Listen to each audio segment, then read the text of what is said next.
સુરતના ડિંડોલી વિસ્તારમાં ગુટખા ખાવાના મુદ્દે થયેલા વિવાદે ગંભીર રૂપ ધારણ કર્યું હતું, જેમાં એક યુવાનની હત્યા કરવામાં આવી હતી। આ ઘટના શુક્રવારે બપોરે થઈ હતી।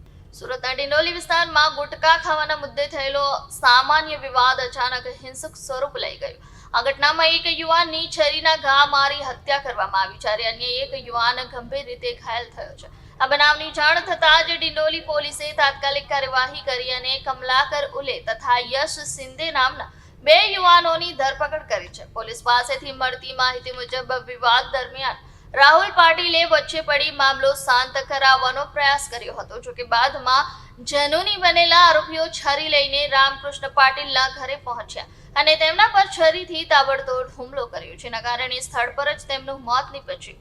આ હુમલા દરમિયાન બચાવ માટે દોડી આવેલા રાહુલ પાટીલને પણ છરીના ગંભીર ઘા લાગ્યા હતા। હાલ તેઓ હોસ્પિટલમાં સારવાર હેઠળ છે। પોલીસ સમગ્ર મામલે વધુ તપાસ કરી રહી છે।